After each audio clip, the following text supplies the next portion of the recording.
This conference will now be recorded. Yeah, so before discussing about this today's section, so let's talk about that. Let's recollect of it what we discussed yesterday. So we were defining about the upstream and the downstream jobs to configure the complete CI pipelines. Like first we have taken one job as a code coverage separated to analyze it and to publish the code coverage statistics as a upstream job. And once the upstream job is configured, so then we were configuring this one more job, that is the downstream job, like which is helping to run the unit test cases and to create that artifact. That's we were that's we were defining that as a separate job. And yeah, next job which we need to perform is that is today. So there is deploying to staging environment, and then how do we trigger about this integration test cases? Yeah, there are some process we have. But in that process, yesterday we were using about the survey, creating this two jobs like code analysis. But in that the code analysis job, what we were doing this is we were integrating with the Git to pull the code and installing one plugin, that is Cobertura plugin, which is helping to analyze the static analysis. And we were in the build section, we were adding about this command, Maven tool point of view. Now that is Cobertura Cobertura command in the Maven trigger section. And in the post build section, we are publishing about the complete report as code coverage report. And then we were triggering the package app. But in the package app, what we have done is, so again, we are pulling the code, so which is done the same code. And the build sections, so like in the build section, we were triggering the clean and package. And we were defining this Nexus artifact uploader also. How do we upload it? But as a limitation, that's why I have the dynamic properties point of view. So where we were removing that, or you can define this through the Maven, the pm.xml file itself with the distribution management to upload the artifact. Either approach which you can use it. And then yeah, so to perform this activity, artifact uploader, we were installing this plugin, that is Nexus uploader plugin. And in the post build section, we were publishing about the artifacts which are generated by this job, and as well as we were publishing the unit test result report which are generated in this Maven current job. So there's in this section we were defining that target purified reports and artifact, which artifact is available, that artifact we were defining. And finally we were triggering about this another job, that is the deploy to staging. Yeah, so this is the activity which we have the pending. Now we need to define that's how to deploy the application to the staging environment. Yeah, the staging environment, normally we'll be having the separate servers or like app server which is installed on that machine. So we need to deploy this application to the app servers. But how do we deploy that application to the app server? To perform that activity, so let me set up this one. Let's take it about one app server separate virtual machine. Let's install the Tomcat. Then we'll come back to this job, like to define the plugins, and some plugins we are going to talk at that here, as well as to deploy that application to the containers. So we'll observe these plugins, and then we define some build actions and the post build actions to perform this complete activity. So let's do that. But to understand easily, so let me draw one diagram. So what we have done so far.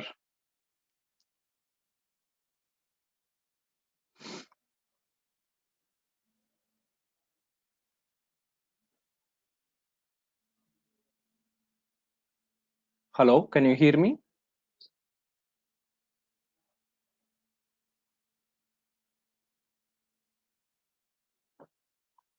Hello.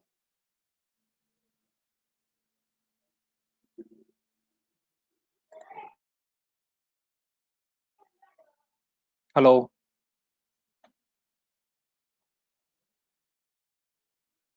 Yeah, good. So I'm just rechecking that because I got the message saying that network connection has been the failed. So that's why I'm just asking the confirmation. Good. Yeah. So if you just observe this, what we have done so far, like we have taken the two virtual machines. So this is one, and the second one which I have set up the slave machine.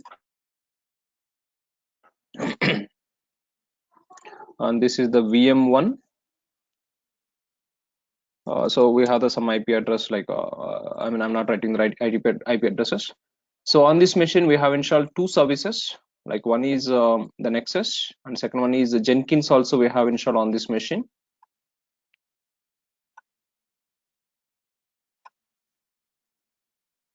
Nexus is a service where we have set up this on the 8090 port. On the same machine we are launching the Jenkins also. And what is the port that we have used is 8080. And we have defined this the slave machine is like as VM2. And so we have just installed the JDK on the system, and we have established communication between the Jenkins master to the slave machine, that is through SSH communication. SSH we were setting up that, so to run all the jobs on the slave machine. That means all the builds, this is which we can call this as the build server. So all the builds we are triggering on this machine, so from the Jenkins master. Yeah, and even like Nexus and Jenkins, I mean, in the infrastructure point of view, the Nexus will be run on a different machine, and the Jenkins will be as a separate machine. But here we have defined these two services on the same host. And next, what we are going to do this is, now we have the artifact which is generated on this machine, but just to app servers or like a staging environment. Let me define here the staging server.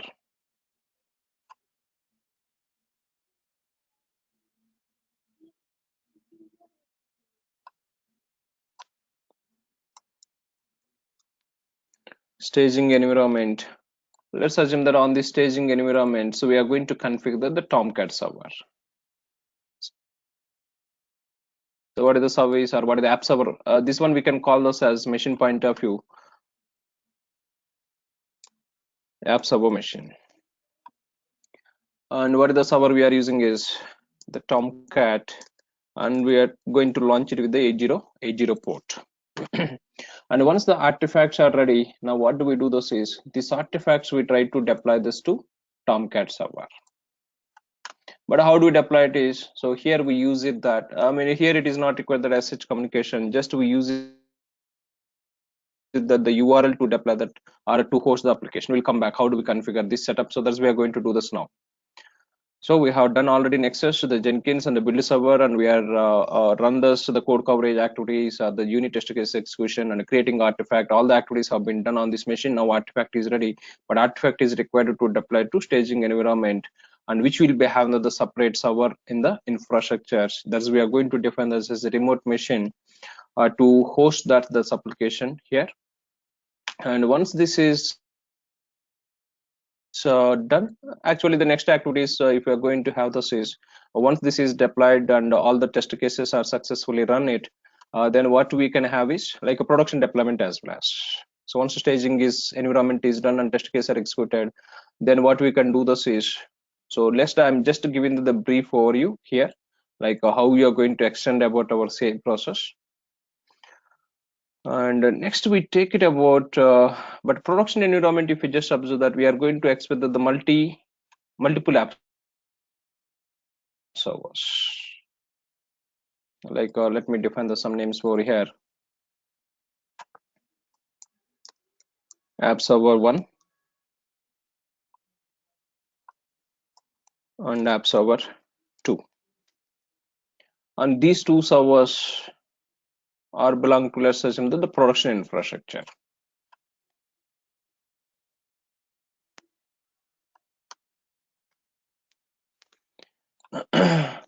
So here staging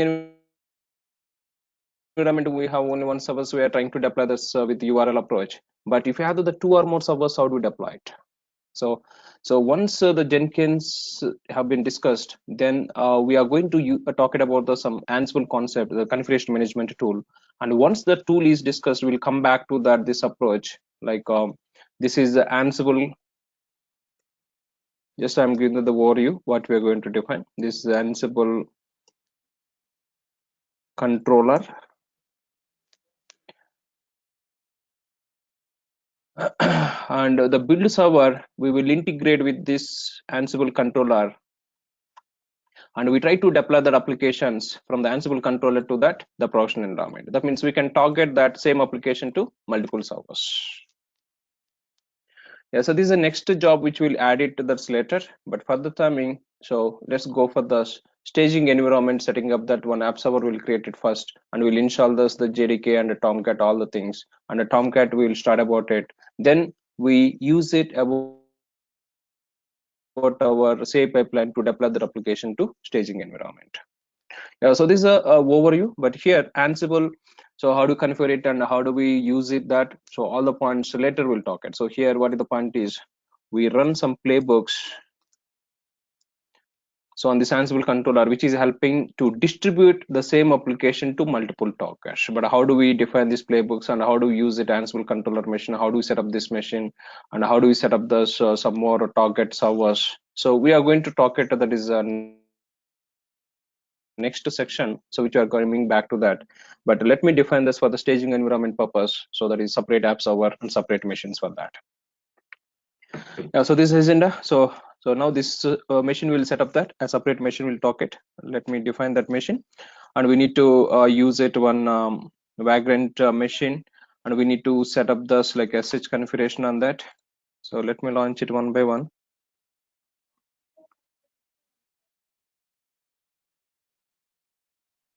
Already slave machine we have, and VM1 which we are launching. Now let me define, or let me take it one folder app server, and let me take it one Vagrant file here to launch this host.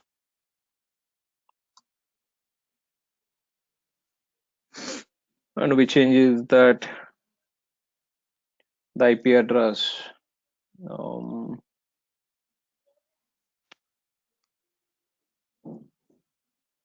So what is the IP address that we are using? 10, and the slave machine. Okay, so let me define some 15 IP address. Yeah, so this IP address, we are going to use it to launch the app server host.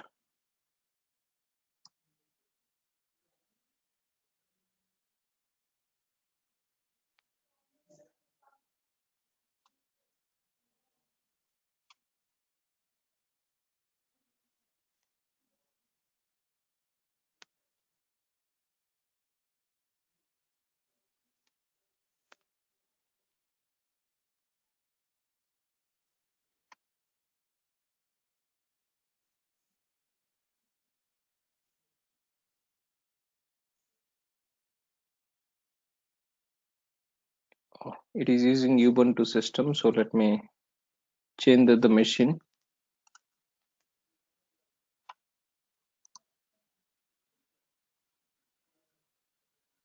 Or not the Ubuntu. We use that CentOS.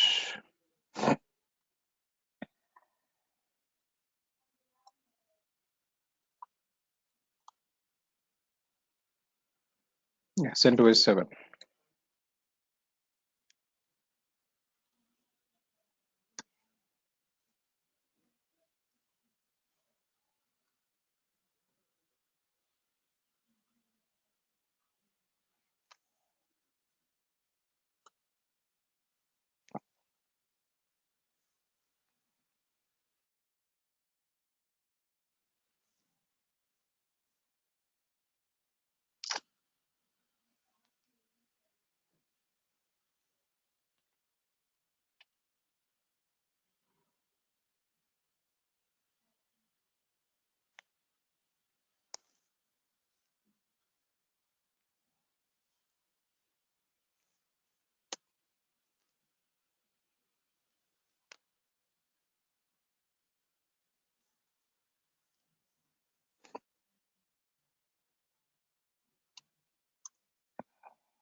Yeah, so once the system is up, first we need to enable the properties to have SSH communication. That means SSH service, we need to configure it, enabling those three properties in SSH config file. And then we ensure about the JDK, then Tomcat.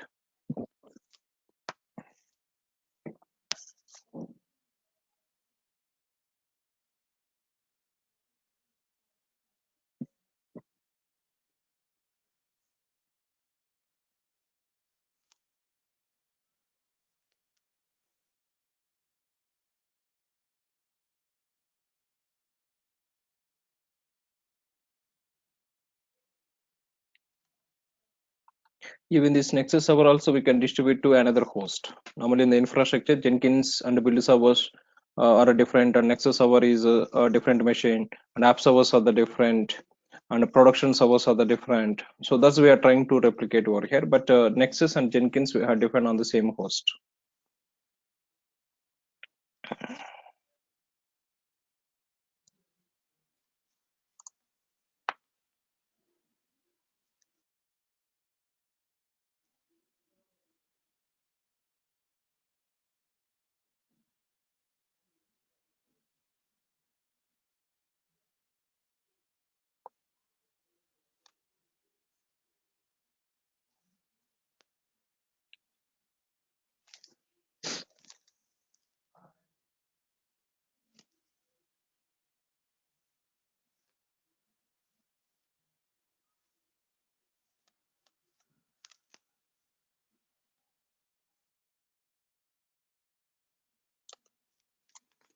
Yeah, so let's go to that etc folder. Within etc sh folder, and we have sshd underscore config file. Let's enable this property, and one more public key authentication,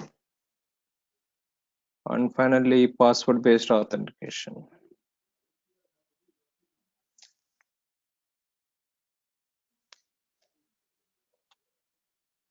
Yeah, so these three properties required, and let's restart the service.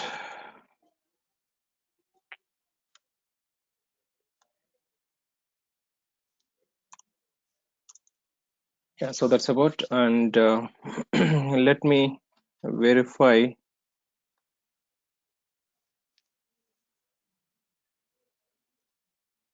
whether this is I mean with this host we are able to reach it or not.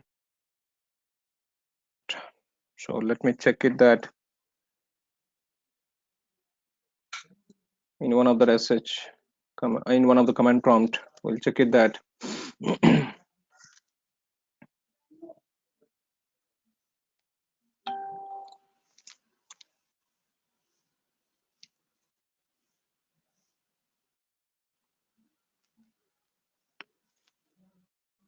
yeah, so we are able to log in, and sh is working with the system. Yes, now we are in the system, so let me exit this. Yeah, so that is one thing, but public key authentication, so that is not required. So like we are not going to use SSH based communications to this host. Yeah, that is URL based. URL is Tomcat server URL. And the next one more point is JDK has to be installed. So we need to download the JDK as we were trying to understand it, like the Sun JDK, if it is required, we need to use it, the separate URL. So instead of that, already we have on the slave machines.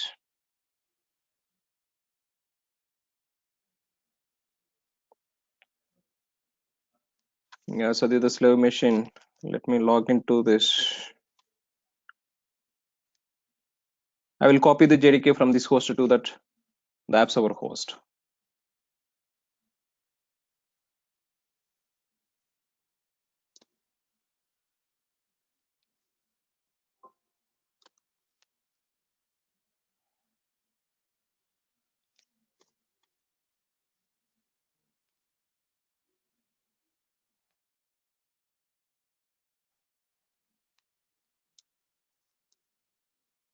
Oh, that is available in Workspace.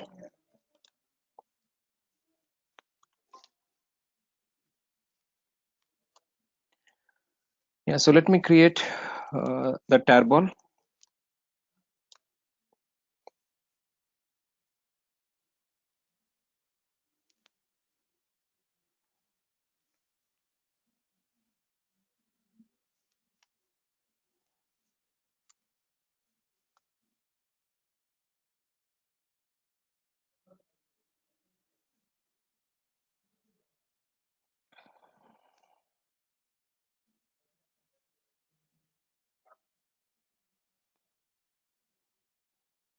On the app server machine also, let me create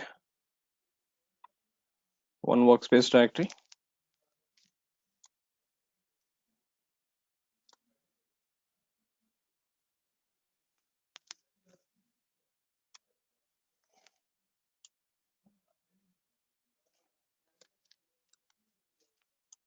Yes, we try to copy that tarball to here.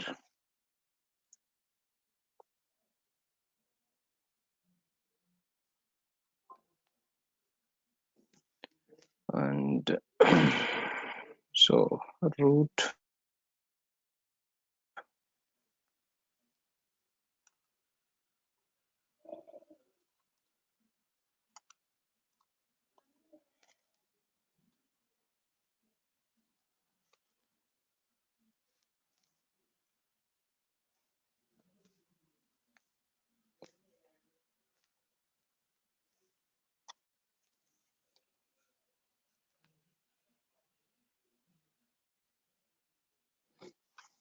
yeah, so it is copied. Let me remove this temporary file.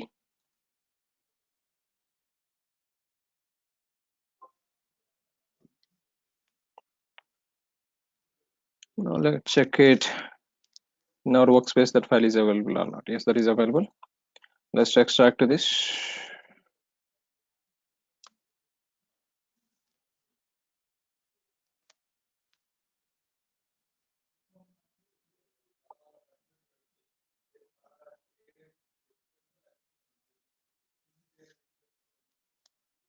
Now Java is extracted. Let me remove this temporary file.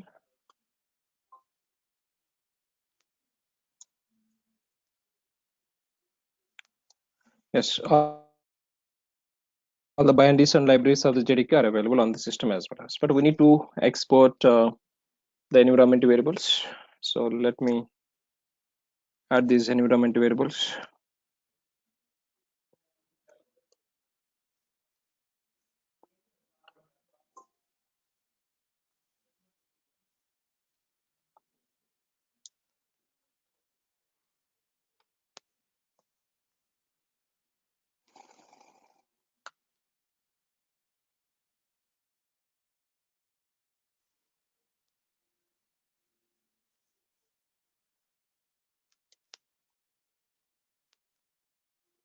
Export path path. So there is dollar Java home.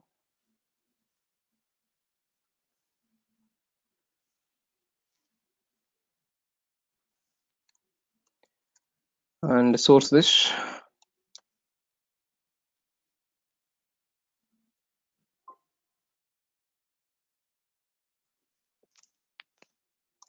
Now verify Java version. Yes, Java is available. And which Java? Yes, this is about our JDK. Yeah, now let me install about Tomcat as well as.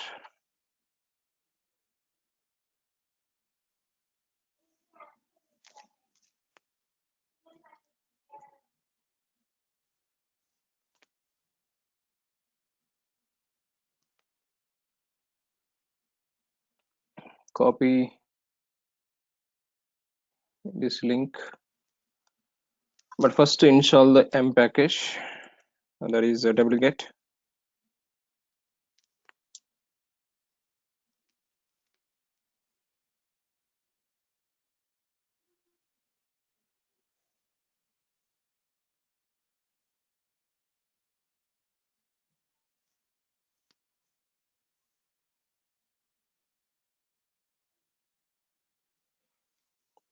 Now let's download the Tomcat.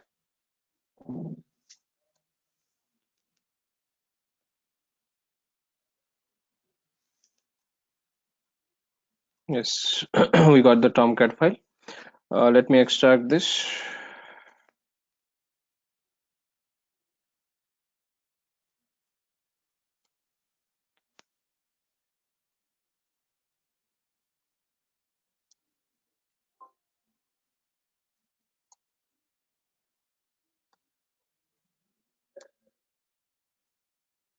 Yeah, I'm going to give this one as app server.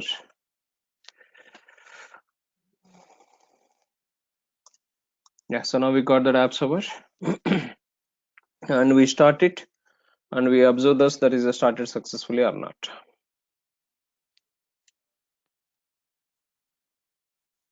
But we need to do some configurations. We'll come back. So as we try to recollect it, Tomcat server configuration, like users we need to add it, roles we need to add it to access the manager app application, and ports customization. Anyway, port customization not required. We have defined anyway separate host. So we have defined the separate host. We don't have any port conflicts. Then we don't need to configure the port separately. But in this context, yes, we are running that 8080 Jenkins and as well as Nexus Tomcat server also 8080. That's why we were doing that yesterday Nexus port configuration. And let me try to access the app server URL.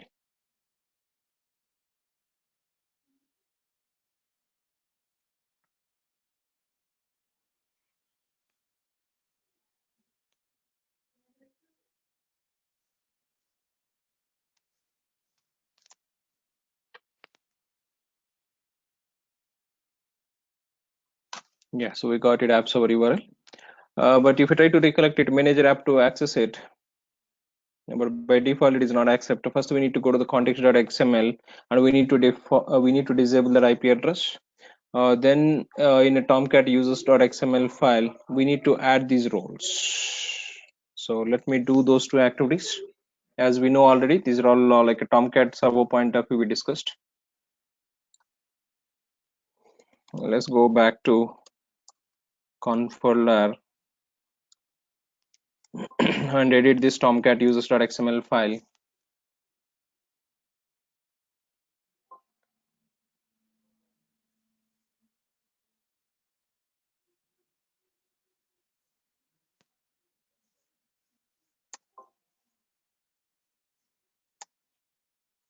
I'm just commenting these two lines.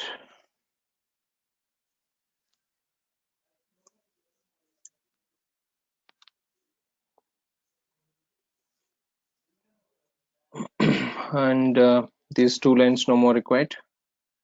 Yeah, so this is the entry we are trying to add it about it. Username as Tomcat and password. Let's define this password.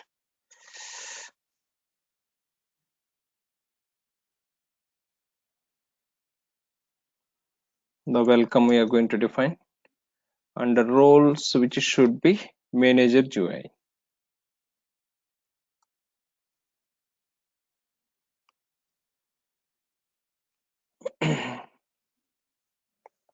And you can add this role also here also. So let me just define the role.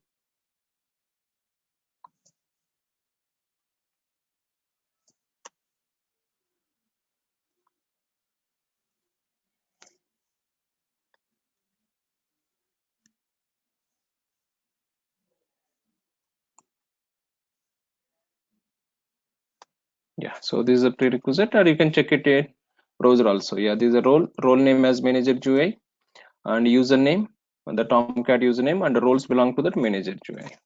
And one more point, what we need to do this is in the context.xml file, we need to disable only local host. Let me do that as well as.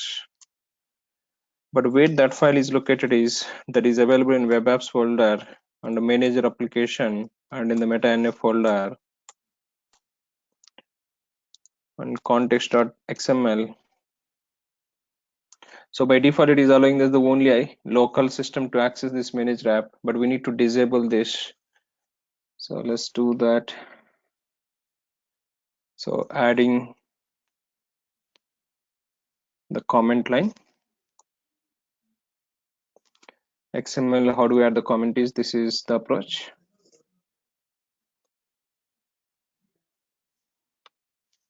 And let's save this one. And let's go for restarting the server.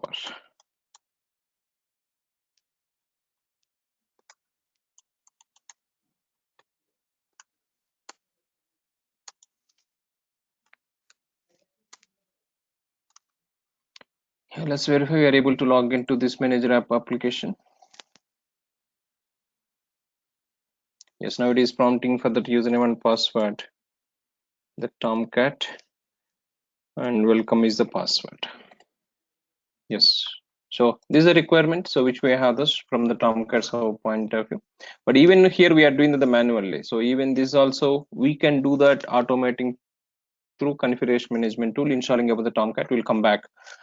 So what are the manual activities we have done, everything that we can manage it through configuration management tool. So that is whenever we are going to discuss the Ansible, I'll come back how do we set up these Tomcats with the script itself. But we are doing manually here to understand all the configurations. Yeah, so that's about the requirement. Now app server is up and running and everything is good.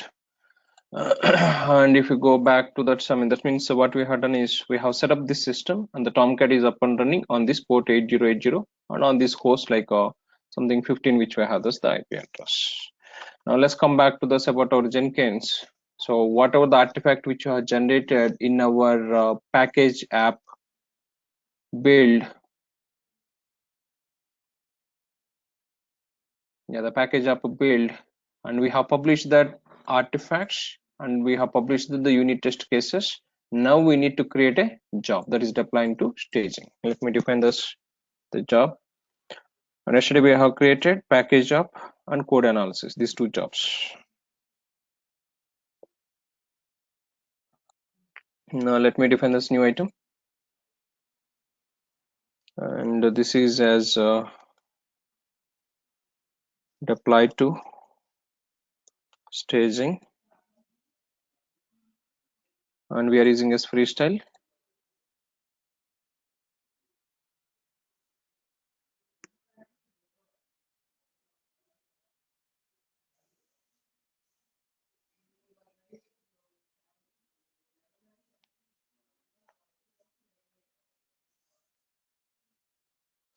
Yeah, so restrict to where the job can be run.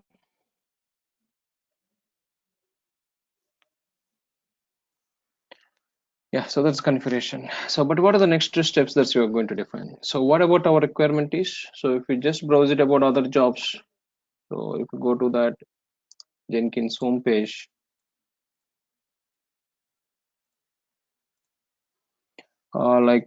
in the package app, that means this in this upstream job, what we were doing, if we just try to recollect it, the Maven build activities we have done in this job itself, the clean package we have done in the job, and we are publishing this artifact which is generated in the job, publishing, and as well as we are publishing the unit test result report as well as unit test result report just to monitoring about it. But why you are publishing this artifact is you can download this artifact in the next jobs. I mean, so whatever the var file which is generated in the job, again in the second job or deployed to the staging, we don't need to perform once again the clean package. Already the phase is completed, the build phase is completed. Now artifact is the output. That artifact which is generated in the previous build or upstream job, that artifact, if you publish it, the published artifact you can copy to this job. So in the job, what we're going to do is, so that artifact we take it and we deploy to about our Tomcat container. But how I can copy this artifact which is generated in this upstream job? So this upstream job, like package up is the upstream job to this deployed to staging. Yeah, so how do we do this is, so here we are going to use it some plugins for this activity purpose, that is copying the artifact from upstream job to the downstream job. But in the upstream job, you need to publish this, you need to archive the artifacts, you need to add it. If we don't add it, we cannot copy the upstream job artifact to the downstream job. Yes, in the process, now this is the downstream job, so deploying to staging we are defining, but artifact is available in this job. So what is the plugin that is going to support it is, to copy that artifact from the upstream jobs. Let's go to the manage Jenkins.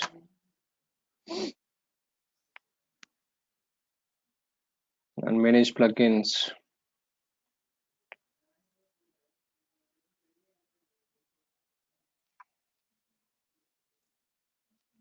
Yeah, so copy artifact is the plugin which is available.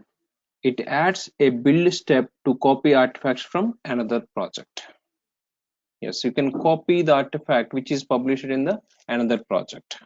Yeah, so this plugin, if you need it, you can refer the documentation of this plugin. Yeah, so how to configure it is, so you can define this in the build step, copy artifacts from another project, the project name, and the latest successful build artifact only you would like to use it that. So select this option, and which artifacts do you want to copy, that artifact you can define it, and the targeted actor, so to which directory do you want to copy that, you can leave it to this targeted actor. Yeah, so let's add this or install this plugin. So yesterday we have used some plugins. Nexus Uploader is one plugin, and so there's Cobertura plugin, so for the code coverage point of view, and before that the build pipeline plugin we were using that. And now in this job we are going to talk at the two plugins. One is copy artifact, so to copy the artifact from other job, and once this artifact is available in this current job, now we are going to deploy to container as well as. Yes, deploy to container. That means in the complete pipeline we have created the artifact only one, but the same artifact we are going to use it in the different environments. Yeah, so that is the approach. Now yes, this is installed, and if you go back to about our deploy to staging, let's refresh this job, and in the build section, the add build tab, you can see this one other option, that is the copy artifacts from another project. So you can select this option, copy artifacts from another project, and from which project that you want to copy, that the project name you can define. So which job is publishing this is, so we have the package job, you can define this, the job name, and which build, so latest successful build is recommended, or latest saved build or upstream build that trigger the job, no, they're all not recommended. So latest successful build, so what are the latest successful build which we have this in the package app job, that build related artifact will be copied here. And artifacts to copy, so which artifact does do you want to copy, so we need to define this like the var file name, so there is a .var file, and artifacts not to copy. Suppose if you are publishing this var file and jar file in this package job, but var file is required in the job but jar file is not required, then we can restrict it, which artifacts is required to copy to this job, or which artifacts not to copy to this job. Yes, if you have the multiple artifacts, which artifact is required to copy, which artifact is not required to copy, that's we can define here. And in which directory that you want to copy, so these are optionals, not required. And yes, the fingerprint artifacts, that I will explain this in the post build section somewhere later, we'll come back to this, so this is optional. Now let's apply it. Yeah, so that is you are taking the artifact from the previous the package app build, so this build is generated output and you have published, that's artifact we are going to try to copy to this job. Yeah, the simple approach to get it the artifacts from one job to another job. But after having this artifact in the current job, so what is the next approach which you have? This is, so we need to deploy this to the container. But how to deploy that application to the container is, so in the post build section, okay, so here we need to use it one more plugin. So what is the plugin that is supporting to deploy that these var files to the Tomcat server or the JBoss server or some WebLogic server? So we have some plugins which are helping that. That plugin we can use it, and we can configure the plugin, that plugin is going to take care of it, copying that or deploying that application to the Tomcat servers or the JBoss servers or the Glassfish servers. But what is the plugin that we have this is? So we have deploy to container is another plugin.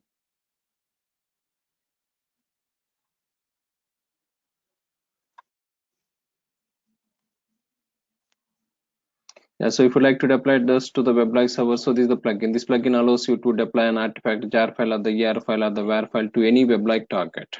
So admin server or many servers or the clusters after a successful build. So you can, I mean, if you are going to use the web-like server, you can refer this the plugin documentation. That means admin server IP address and the port number, username, passwords you need to define here to copy this. But what is another plugin that is supporting for Tomcat servers is, yeah, so deploy to container is available. And if you study the documentation of this plugin,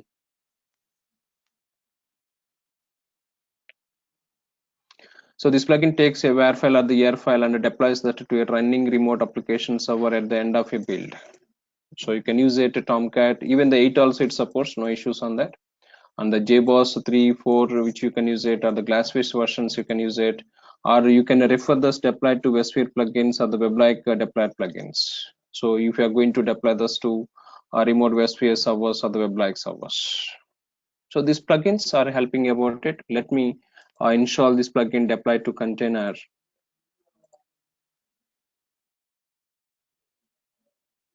So in wherever you are going to present about your skill set, they will ask you about it. Like what are the different plugins you have used in the process. So they're all the plugins so which are required to know about it.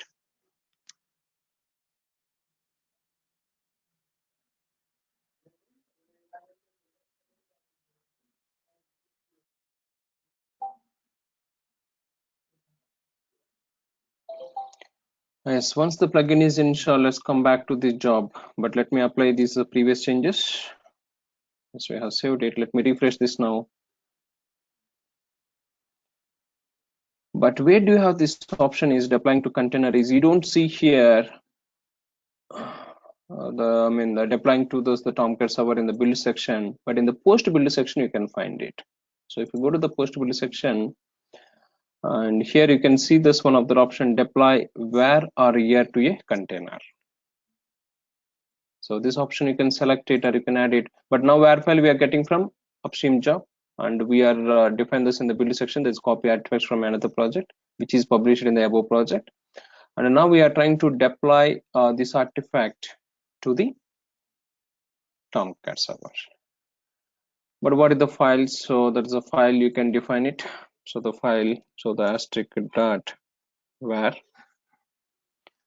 and context path, that is optional. So you can just refer this documentation if you'd like to use it there. Yeah, so use this option, that would be better. And let me use it here also. Yeah, so there's the where file, so there is option, and the context path, that is optional. But to which container does do you want to deploy it? So like so on which container is you can select about it. Do you have the Glassfish or the JBoss, or JBoss which is supporting 6 or 7 also, but in the documentation it was showing that the only 3 and 4. And here Tomcat also which is supporting the 7, 8. So which we have installed the 8x. You can select the 8x. Then we need to define the Tomcat server URL. So on which host or whatever the URL that we have this for the Tomcat. Let's take it this URL. That's why we didn't configure any SSH configuration to deploy this to the Tomcat server. So we are using URL based deployment. So define that the Tomcat on which URL it is running. That's our URL here.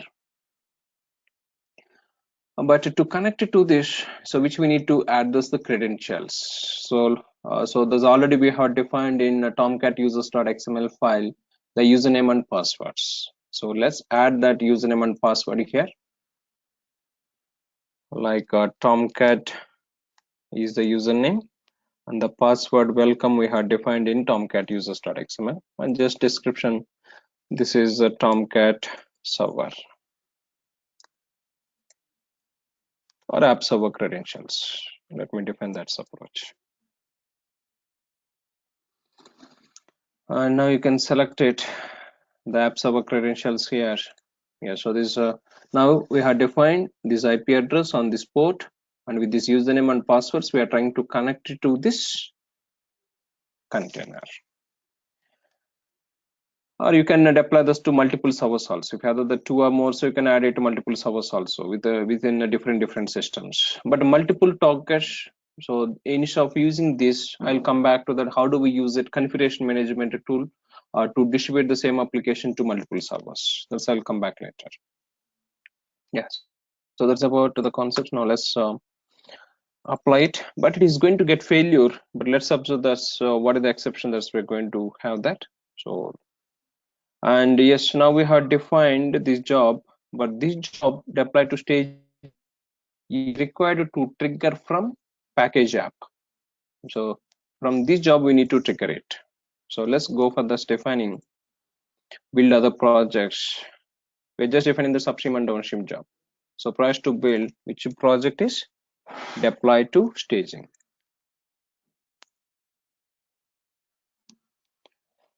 And we have published this var file which is once this var file is published and the unit test cases published, then it is going to trigger about this staging job. Now let's apply it and save it. Now let's go back to that about our build pipeline. Yeah, so yesterday we have created code analysis package app. Now we have added about this to deploy to staging. Once package of application is done, deploying to staging environment. Now let me trigger it, but we are going to get some exception. So that is expected. So let's observe that.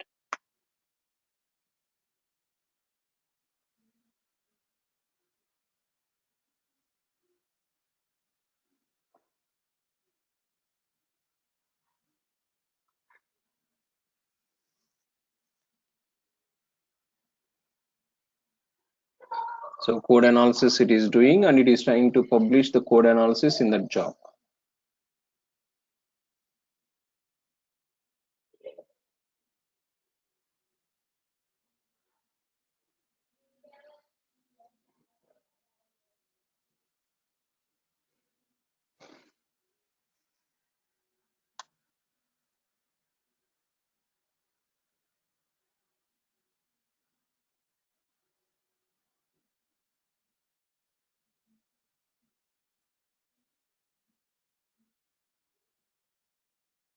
Now it is triggered about the package app, and it is doing running the test cases and as well as creating artifact in the job. And what are the test cases which are executed, unit test cases that will be published, and what are the artifact which is generated, that artifact will be published.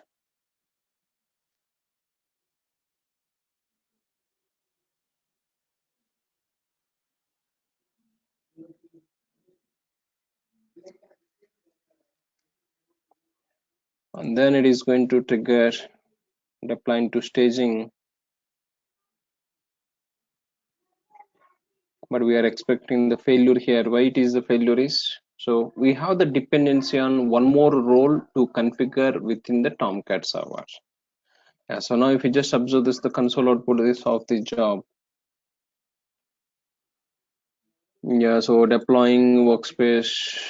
So there's a var file to contain a Tomcat 8x on remote context, but build step failed with exception. And somewhere you can see, yeah, the username we provided is not allowed to use the text-based Tomcat manager. So there's a, this is the text-based, like text-based is which we are using is script-based. But script-based, to allow that to access this Tomcat manager application, we need to add one more URL. So now it is using manager app application with the text. Even if you try to use it, this link, let's observe that yes, it is going to throw that exception, and yes, it is showing the manager GUI itself. And what is the like one more role which is required to add it is manager script is required, so which is allowing that access to the text interface on the status pages.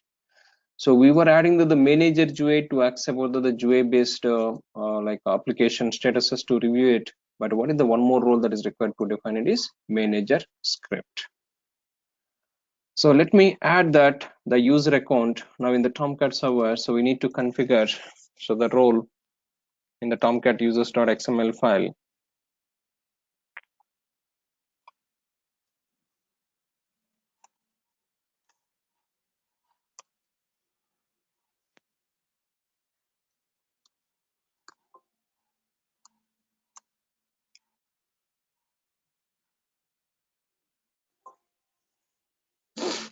Yeah, so here it is using the only manager GUI, and we have added this user account to that manager GUI. But now it is going to try to use it script based also. So we need to add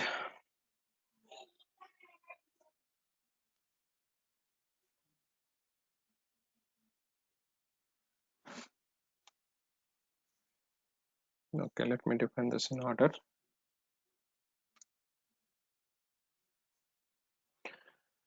Yeah, so what is the one more role that is required is, so just define script, and let's add this user to the manager GUI comma manager script. Yeah, so this role is required, so otherwise it doesn't accept it, so permission will be denied. Let's save this file. And so here in this documentation itself I have given that activity. So here you can see this in the configure the Tomcat. So role name, manager script, and manager GUI, and add this username. Let's go back to bin folder.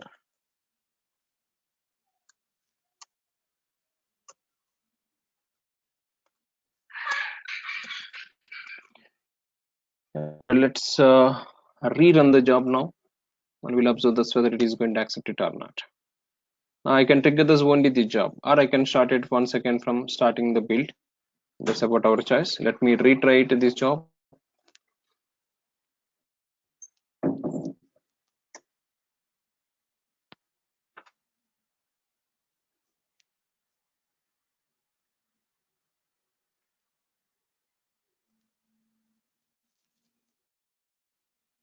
Yeah, so now this time it is successful.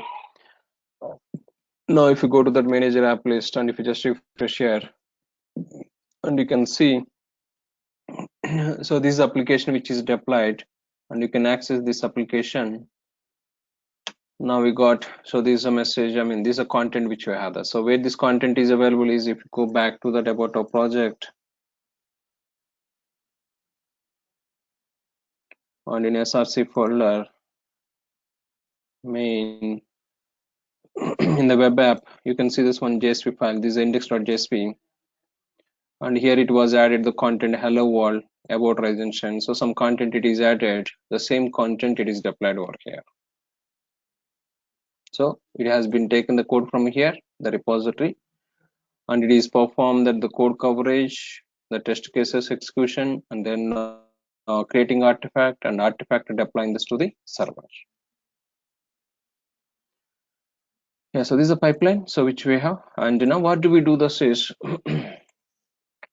yeah, so one more activity is once this like deploying this application is done to the staging, so we trigger about this test case execution as well as but which type of test cases that will be executed after the server is run is integration test cases. So in our source code itself some integration test cases are available, but there are just some dummy files it has been given just to understand it. And if you just refer this about our project, yeah, to generate unit test case, yeah, not this one, to run the integration test as well as call maven verify. Yeah, so if you just trigger about it, this I mean this command, so from the maven verify, what it is going to do this is in our code or in our test cases,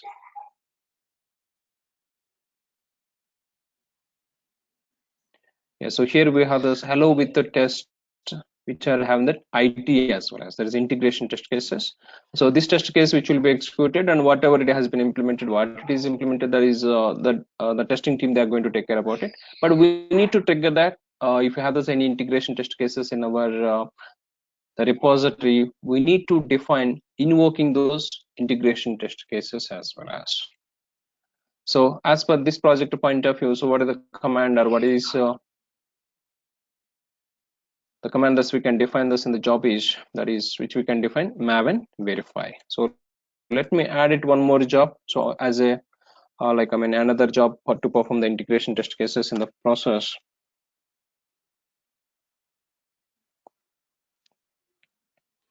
So this is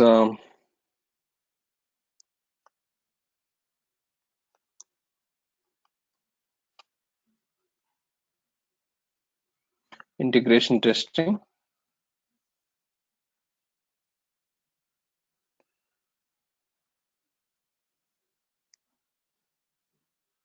That means we are adding this step here. So verifying integration testing. If others any integration test cases, how to define this? Also we know it, but there's nothing big deal. So what look, let me trigger it. Where do you want to run this job?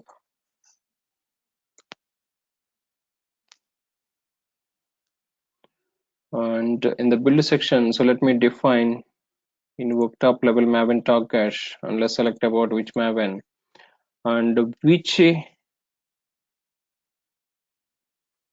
the phase that it is helping to run all the integration test cases verified. So if you use it this goal, and let's apply it and save this. But this integration testing job we are going to trigger from once container is deployed. That means, so once deploy, okay, so that job, let me access it. Deploy to staging is done. In the postable section, you can trigger this integration testing job. In the postable action, build other projects, you can trigger this integration testing. Trigger only if the build is stable. This means deployment is stable and everything, then it is going to call it about integration testing. Yeah, so now if we just observe this about our pipeline, yes, code analysis and the packaging application, deploying to staging environment, and staging environment, what are the test cases which they have implemented, those test cases which will be triggered here. So let me run the job and we'll see this output. But the next activity is we are triggering all the jobs manually. This is one more point which we need to understand it.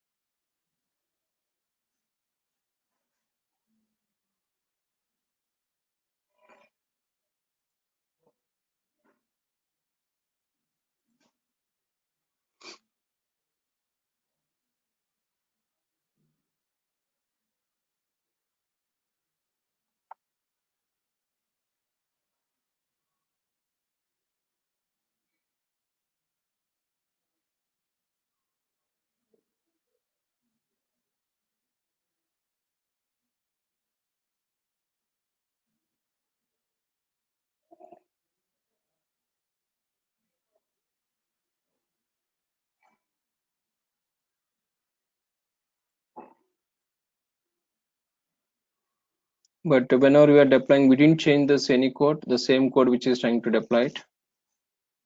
And now it is going to perform integration testing as well as.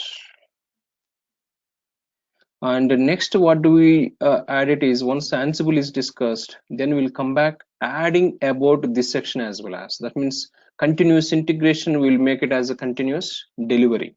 But a delivery to use it, so we have the dependence on the configuration management tools, because we need to distribute that the change or the application which you are applying that to the multiple servers. So in the in the staging environment, maybe you'll be on this one or two containers, so not more than that. So all those containers you can define, or you can add the containers, deploy containers in the section itself. But the production environment with rolling updates you need to perform. So without having the downtimes, you need to deploy the applications. So how to manage it, those activities? So once these playbooks understand, so then we go for adding this job to the existing jobs. That means continuous integration, defining as a continuous delivery or a deployment. Yeah, but integration testing has got failed. So let's observe the source why it's got failed. build failure.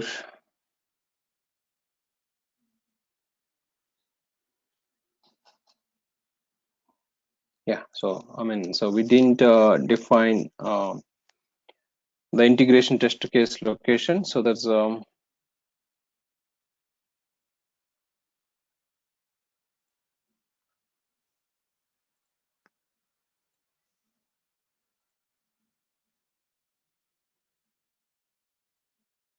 because it is not able to find it, all the integration test cases. So just integrate with the Git repository with the same release branch which are using there. So now we can retry it.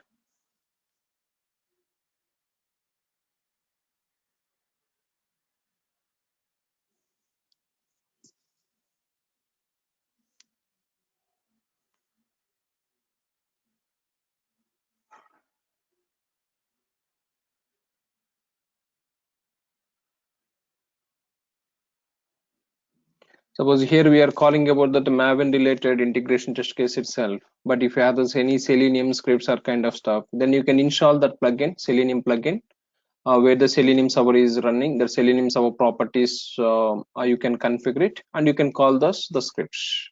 So that is, I mean, on the base of the tool related plugin, try to use it, that installing the plugin and using about it. So this is the process which we have. So as the integration testing, now if you see this, the output, verify what it is doing is, yeah, it is running unit test cases and compilations.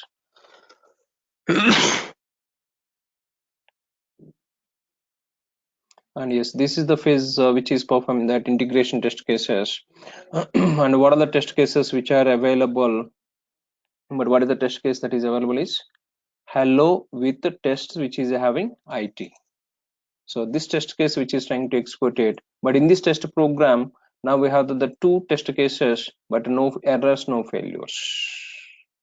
But who will implement these integration test cases? Who will provide it is? That is, I mean, the testing team. So which they come up with this all the functionalities which they have, like I mean, they define this integration test cases, and some developers they involve that. So for their modules which they are having the integration with the other teams, like identifying this and implementing the scripts. But if you have this in our source code repository about the integration test cases, so how do we trigger is about our process. So here we have used the Maven, but it can be used some third-party tool like some Selenium scripts or some QTP, some other servers. But you need to make sure that plugin using and referring this the plugin related to documentation and getting those properties, that the third-party tool related properties, and defining in that plugin. You can just refer in the Google or the YouTubes which are helping how do we integrate with the Selenium server with the Jenkins. If you see the steps, you can define integrating with the Selenium scripts, Selenium servers, and calling about integration scripts. Yeah, so this is the process which we have. But what is the one limitation that we have is, so here each and every time, so we are triggering about the job.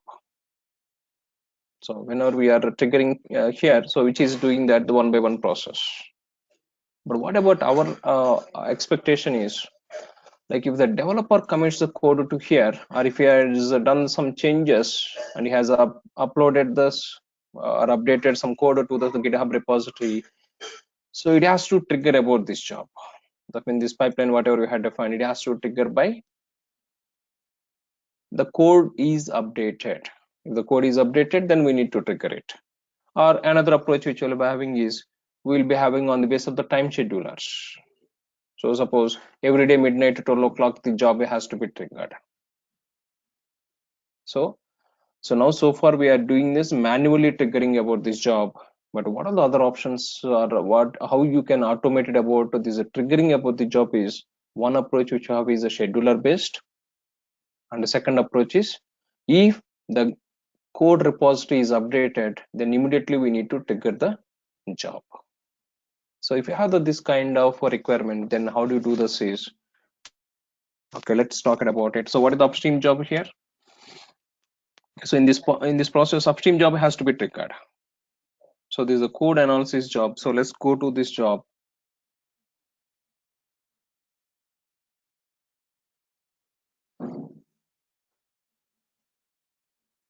And if you go to the configure section, and you can see this one of the option, there is build triggers. Yeah, build triggers, but already we discussed in upstream project point of view, one of the build trigger option, build after other priorities are built. Build after other priorities. That means this job will be triggered once upstream job is completed. That is option already we were talking this whenever we discuss the upstream and downstream jobs. But the next requirement is I don't want to trigger this CI pipeline with manually either time-based requirement point of view or some developers has pushed the code to the repository, then it has to trigger the job. Then how to define those cases? Yes. So if you have this kind of the requirement, the first let's talk about that. The time-based, how do we define it? The time-based triggering about these pipelines. And the next, which will come back to that, if we change that some code, how do we trigger the job? Yes. So these 2 points. The first, let me talk about scheduler-based job. So here you can see this in the build trigger option itself. One more option, there is a build periodically. So if we select this option, so this means it is going to help for scheduler-based activity. But how I can define, how I can schedule it here? So if I try to recollect it about our cron tab format, how do we define this, the cron tabs? We understood some concepts in the Linux, so that the 5 arguments we can define it. The 5 arguments which are the minutes, hours, and then day of the months, then months, like which month, and then finally week of the day, weekday. These 5 arguments we can, we were understanding this in the cron tab. Same format, cron tab format, whatever we have, the format we can define here. That is the 5 arguments we can define it. Suppose if you would like, if you didn't remember it, you can just refer this. So there's a help option also, like a minute options or the hour options on the day of the month and the day of the week. There are the 5 arguments which you can pass it here. And some examples also it has been given here. Asterisk specify all valid values, the specify the say range of values, the some specific minutes, and examples here. Every 15 minutes you would like to trigger the job. Yes, every 15 minutes, and every hour, every day, every month, and every weekday. Yeah, these are all some notations it has been given. So they're all like as the cron tab representation. So let me define this. So instead of giving the 15 minutes, let me define that every 1 minute to trigger the job. We'll observe this how it is going to work. Every 1 minute is every 1 minute, in that every hour, every month, and every, yeah, so every day, every month, and then finally week of the day. Suppose I would like to print it every 2 minutes, then how I can use it? So I can give that in that hour every 2 minutes. Yeah, so that is on the basis of the requirement, if the 15 minutes or the 1 hour or 2 hours, so which you can use it, or you can refer to some Google documentation on the basis of the time requirement to define this, the scheduler based. But let me define this every 1 minute. These are default, so every 1 minute is going to take that. If you give that all the 5 arguments as the asterisks. Now let's apply this and let's watch about our pipeline.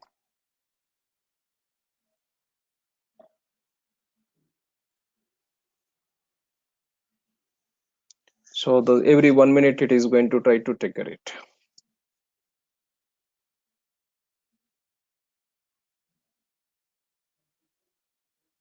So let's wait some time.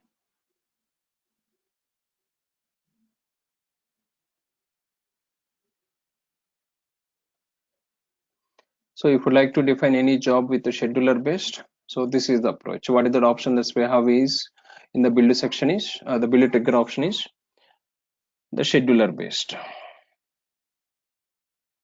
Yeah, so this has been done. The 6 has been increased, and now if you observe that the package app is continuing about it, but we didn't trigger the manually. And if we just check it about this console output of the job, and this is started by timer. So before it was given the started by admin user something, but now it is showing this started by timer. That is scheduler based we had defined. Yeah, so remaining activities anyway that will be continued one after another one. Yeah, so again after 1 minute one more job is triggered. Yeah, so it's going to continue, so there's every 1 minute. But the point what you have is, okay, so if we have any kind of the jobs which are required to trigger on the basis of the time, you can use the scheduler based. But these pipelines, whenever we are defining that, so if you are going to trigger like this, the scheduler based, suppose you have defined the 10 o'clock one pipeline and something 30, I mean, okay, 1 o'clock one more the pipeline, and 5 o'clock another pipeline. If you define like the schedulers, then what's going to happen is between the 10 to 1, what are the commits which are happened and which commit is having the problem or code coverage analysis, that's we cannot track it that easily. But instead of doing that, so this is a scheduler based. And one more point, if you have this in this, what is the disadvantage we have in the scheduler whenever we are applying for this pipeline is, even the weekdays nobody will commit the code. So weekends nobody will commit the code. Our holidays we have this, like nobody will work it or nobody will change the code. If you don't change the code, what is the need of this triggering about these pipelines? So like what is the recommended approach is, if anything is or something is updated or some code is updated in the repository, then we need to trigger the job. So how do we define it, or which kind of the triggering option that we can use it is, now we are defining all these activities in the upstream job. So what are the top level job we have? In the top level job, we are defining that. Now in the build trigger section, oh sorry, this is integration testing.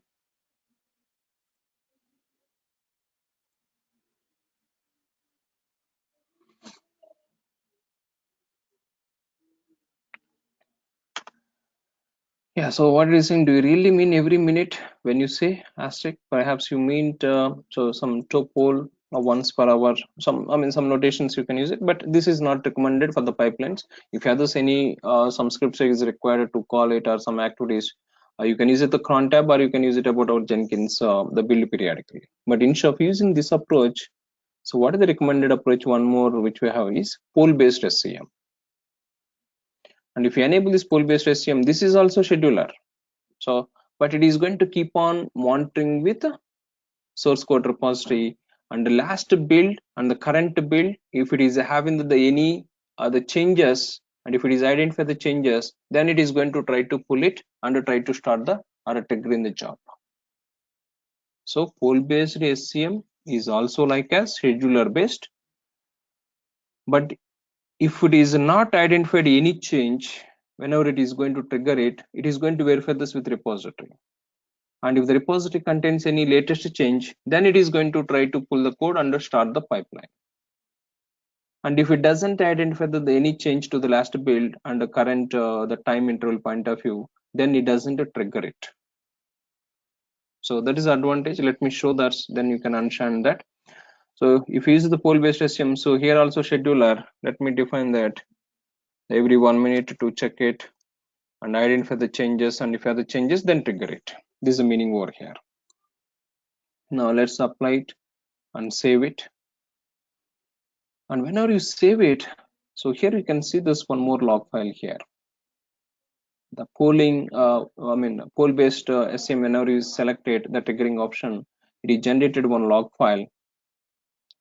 And this log file, if you just check it that, yeah, started at this time and using strategy as a default and build revision. But what it is saying is, so latest change, whatever we have that is already done built by build number 10.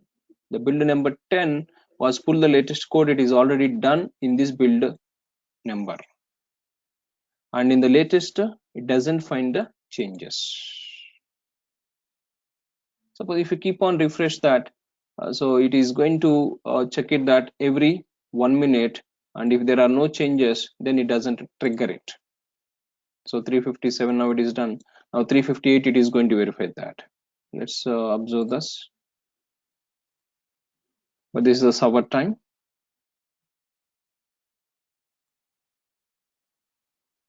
Yeah, git polling log, you can check it, and here also you can see the some changes option. And what the changes is, it is going to helpful what was the last build that was having the change. So it was having some update index.jsp and creating some environment file, some other commits which are showing about it in the last build, and which was done all the changes in the build number 4 itself. 5, 6, 7, 8, 9, 10, whatever it was executing, they will not have the latest changes. But the scheduler based, whatever you had defined, each and every time it is triggering about it. It is not worrying about it whether it is a change or not. But the poll based, so what is the advantage is, yeah, so 358 also it is a triggered, but no changes are identified. Now what do we do this is, let me go back to this. Let me change some content and let's push the change. Then we'll see this automatically it is triggering or not. So let me go to this web app directory and let me edit this index.jsp file.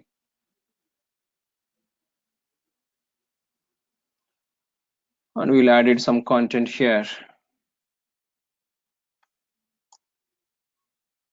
Something header 2, something which will add it.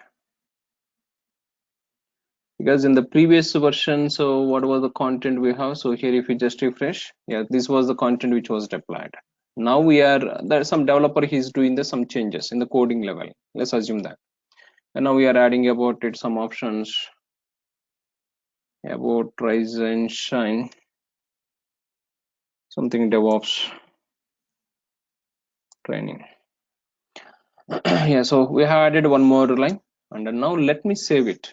I don't do that any deployments, and I don't work on anything. So let me, if I'm just commit this file to the repository,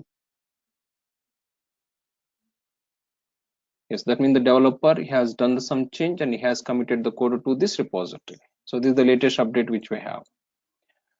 And if you verify this, the pipeline, yes, is it triggered? Yes, now it is triggered. Before it was not triggered, now it is triggered. And in this git polling log, if you just refresh it, what it is saying is it was triggered at 4 p.m. and it took 1.8 seconds. Some changes are found. Yes, polling log, yes, some changes are found. It is triggered at this time, so 4 p.m. But what are the changes? That's why how you would like to know about it. You can just observe here the changes section. And in the build number 11, so at this time, so it is updated some index.jsp by this. So user account GitHub web interface, through that GitHub web interface, this change is applied. Now if I refresh my Tomcat app server,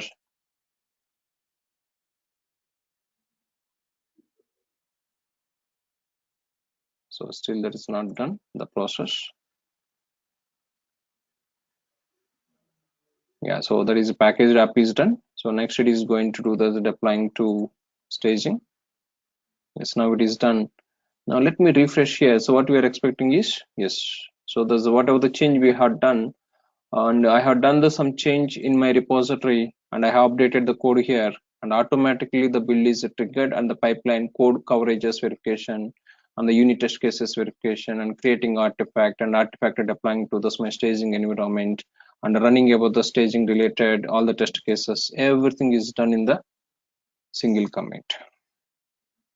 But if you don't do that, any commit, it doesn't trigger it. So the poll based SCM is helping about it. If either any changes in the repository, then only it triggers. Now if you just check it, git polling log, already built by this 11, what are the latest change which is available, but no changes are available. And if I go back to this my repository, and if I do some changes here, I'm editing directly here, or you can go to the developer machine and you can commit. That's also. And here we have defined the header 2.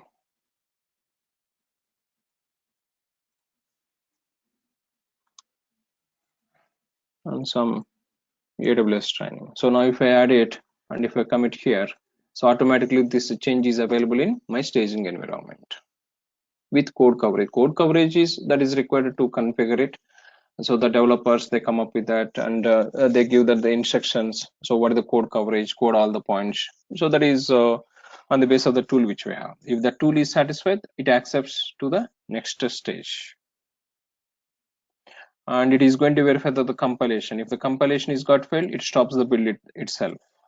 Test cases verification, and then creating artifact it applying this. Now it is triggered the job at 4.3. Now if we verify the polling log,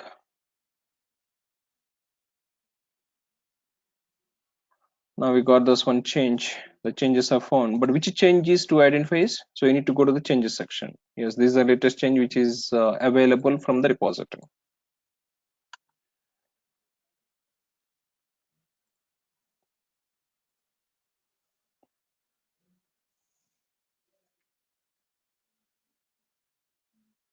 So we have defined how to deploy the application to the staging area, and we were calling about the integration test cases. So in the process, and then we are defining about it. Will it trigger two options? That the scheduler based, how to define it? That is the scheduler based, and which we have the second one is poll based. Scheduler is like as a cron tab representation, and which we have the next approach like poll based SCM, so which is helping about it. If you have any change, then only it triggers, otherwise it doesn't trigger it. Yeah, so yeah, this is a way of approach how does the pipelines can be configured. Yeah, so there's uh, the points which are for today. So tomorrow what do we do this is, so we try to understand that like some more options which we have, like a trigger builds remotely. Okay, let me show this one also, and I will conclude about this build trigger options. And tomorrow we'll come back to that, some other generic properties, and as well as some build environment properties, and some more post build activities we have. So we try to use it, or we try to define those properties as well as. But before winding up for today, so let me show this one more triggering option also which is available. That is a trigger builds remotely. So trigger builds remotely is nothing but what this option is. So if you have this, or if you're calling from any shell scripts, or if you're calling from any some automation scripts, then you can enable this option and you can create to trigger about the job one token key. Token key, this is you can generate any token key, that's about your choice. Then take this Jenkins URL, complete URL. So here we are defining this integration testing. Let me go back to that code base.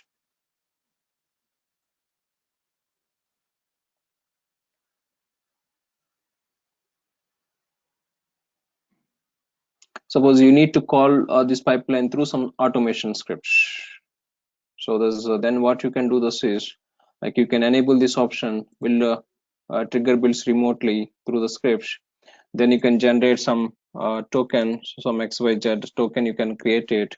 So there's with alphabets and the numeric representation, that's about our choice. Then once that is done, let's apply this, and now you can take it about this URL, the code analysis build a token name. Suppose let me use it another browser. Yeah, so you can use it this complete URL, but the Jenkins URL, so we need to define the Jenkins URL IP address and with the port.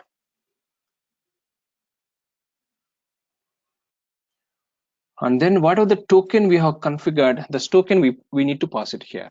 So what are the token we have defined here? So something 1 2 3 4 5 6. So if you just try to call this here, so it is not available.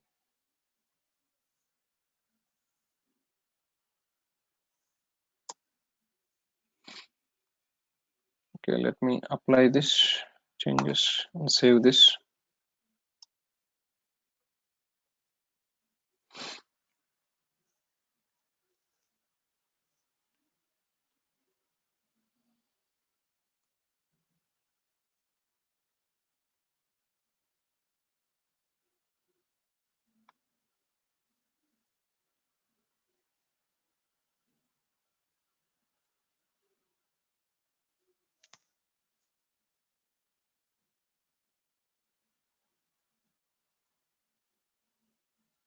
Oh, so what we are defining is view.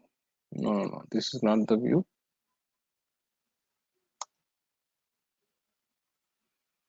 Sorry.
First of all, we are able to access that. Even the Tomcat is also, I mean, even the Jenkins also we are not able to access it, the URL. Maybe in this browser some security considerations. Okay, so let me try to use it in the same browser. But what is the point I would like to show this is,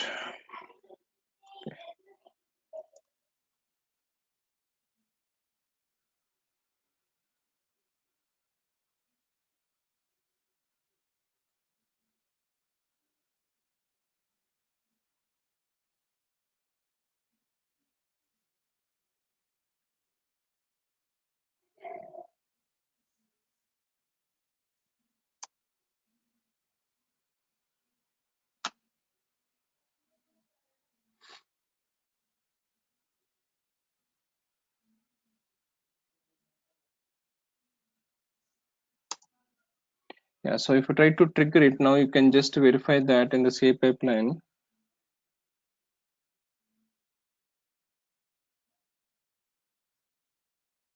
Yeah, so now it is triggered, but we didn't trigger explicitly through the code changes and we didn't trigger manually. So whenever I'm hitting the URL, so that URL, so which is triggering about the job.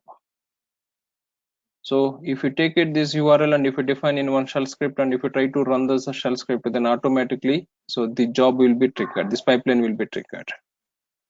So that was a browser issue. So this is even that the Jenkins itself is not launching. So there's something. I got the right web address. So maybe we need to go for more details. Yeah. So leave it about this browser. Yeah, but the try to understand it. So the point is, so we get from remotely itself. So using this URL. So token, what are the token you are configuring in this job level, and you need to use it this token by appending to this URL. If the token is matched, then only this will be triggered. Otherwise, it doesn't trigger it. Token is kind of the authentication mechanism which is going to use it here. Yeah. So if you just verify now, let me check it. Still, there is doing some process.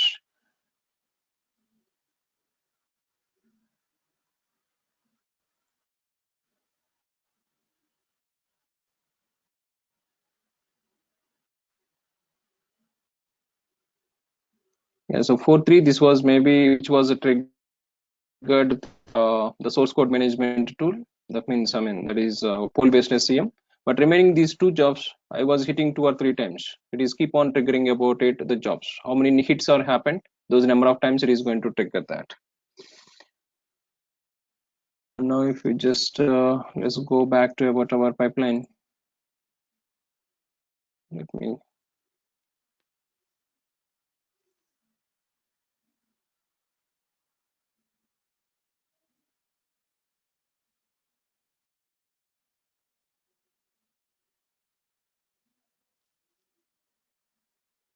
Let's wait some time. So I try to trigger this one more time. So we'll build a number.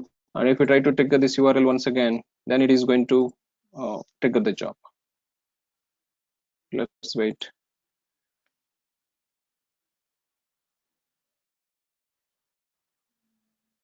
Yeah, so now this is done, and that means if you update the code, and here it will be triggered, or if from the script, so about,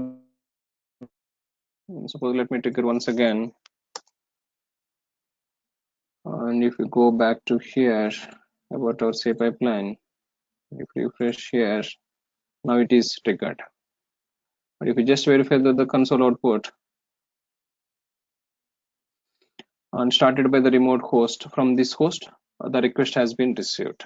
That means this is my Windows host. From my Windows host I'm triggering about it, and which is a trigger the job. But here we are using browser based, but you can take this URL and you can call it from the script based also. Yeah, so this is the third approach which we have. So how do we trigger the jobs from script based, and how do we define, or how do we trigger the jobs with the time based, or how do we define the jobs about upstream and downstream jobs, and how do we trigger the jobs on base of the source code configuration or changes point of view.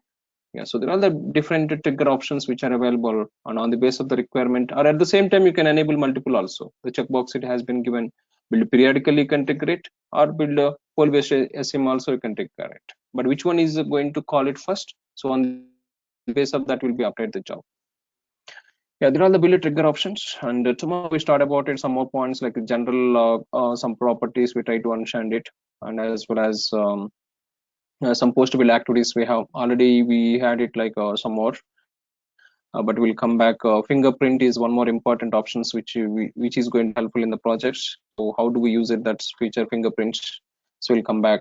That's the postable activity. Yeah, that's the points which we have for today. Yeah, so any queries or questions on this, please?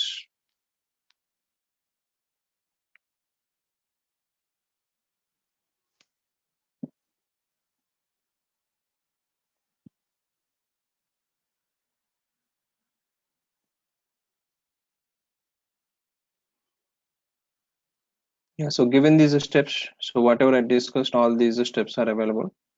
Yesterday I have shared this the text file, and just try to work with this. There are high level steps, but face the issues and work with that. Even the how to configure the Tomcat with these roles also, here it has been given some sample.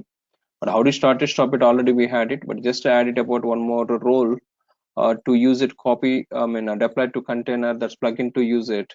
So with the text based, then this is the role which is going to help for.